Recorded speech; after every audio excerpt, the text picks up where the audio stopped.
My name is Selena Vyle. I never knew I was going to be a drag queen. I was performing in musical theater and mostly in comedy. And one day there was a comedy show where they put comedians in drag just for one night. And the person who hosted that show was a drag queen in the city called Vicky Licks. And she saw me performing, and we knew each other before that. And she was like, "You should be a drag queen. You belong in drag." And I was like, "Absolutely not. That is not the life for me." And once I did, the bug hit me. I was really ugly at first, and it took me a long time to figure out makeup, figure out styling. I'm still on a journey with that, but I've really figured out performing and community, and that's been really, really big for keeping me in drag.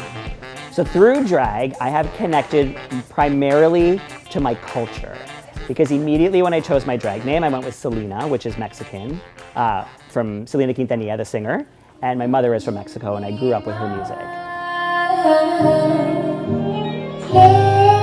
I also started meeting so many other queer Arabs and Middle Eastern people, and it was all through drag. Other drag performers, just people in the community, DJs, artists. I just realized what a big community we have, and that really helped me lean into that side of my culture that I wasn't really connected to before. A producer of a drag night called Middle Eastern Nights called upon me to perform because he found out there was a Lebanese queen in the city, and he's like, "Oh, we gotta have you." I've had a lot of really amazing opportunities through drag. For one thing, being in a movie, I was also in a video game. It's been a wild ride, and a lot of these opportunities came to me because of my culture. I booked the film because I'm Lebanese. I booked the video game because I'm Mexican. So yeah, being authentically myself has only brought incredible opportunities my way.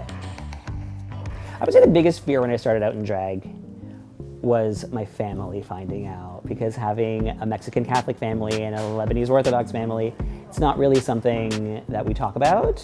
They don't know that I do drag, but I'm a very public figure here in Canada, and I have a movie out on Crave where I'm in drag, and if that banner comes up when my mom is scrolling through Crave, I don't know what's gonna happen because I am on the poster.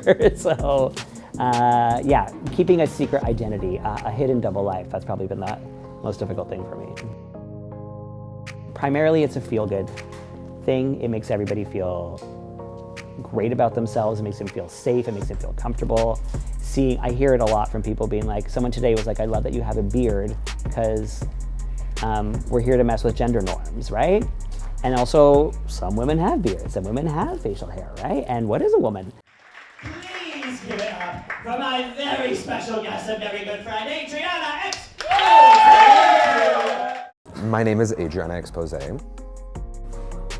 It's easier to absorb information sometimes from a drag queen than like a politician or a teacher, because it's sprinkled in with fun. So I think in a big way we're educators. So like the amount of sexual health information that drag queens provide to our community is nutso, you know, like. Primarily my biggest inspirations are drag queens in New York and Chicago, because those queens hustle, they work so hard, they can literally do it all. They're fierce performers, but they use their political voice. And they'll do it at shows, they'll always remind people to be political, and so that's a takeaway, because we don't have it a lot. In Toronto, to be honest, here on Church Street, people do not talk about it. I was already starting to dip my toe into becoming a kind of a political queen. I would make mixes that were like of AOC, talking about immigration and that kind of thing. And so when I started hosting this, I've kind of made it my mission, because I have a responsibility as somebody with a microphone in their hand and an audience in front of them to speak on things that I think are important. So I have been using my microphone to encourage people to vote, to talk about what's happening in Palestine, to bring people together and provide a safe space. First Nations, Inuit, and Métis communities. I acknowledge our current treaty holders, the Mississaugas of the Credit First Nations.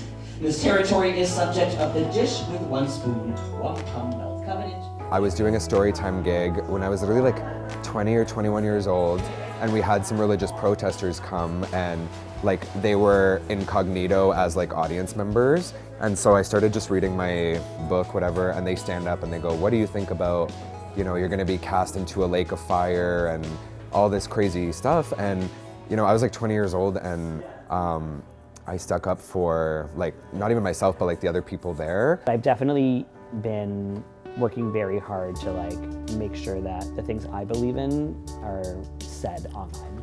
I think social media is a really tough game to play because a lot of our social media outlets are run by people with bad intentions and who don't necessarily love our community.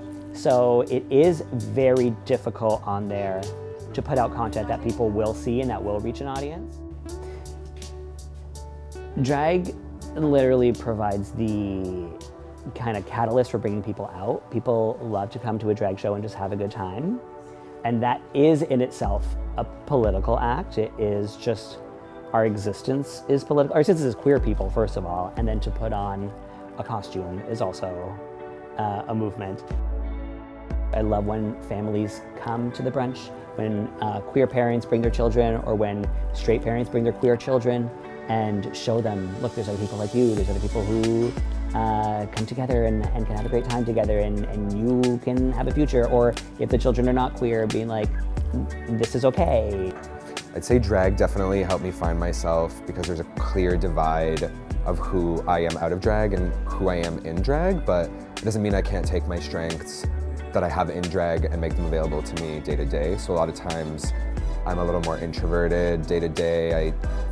I have a lot of self-doubt, whereas in drag I don't have that. I just go for it. And so quite often I have to almost pretend that I'm working for someone and be like, what does Adrianna need? And it helps bring out the best in me. So I think I've learned a lot about like professionalism, believing in myself, and working hard as a drag queen.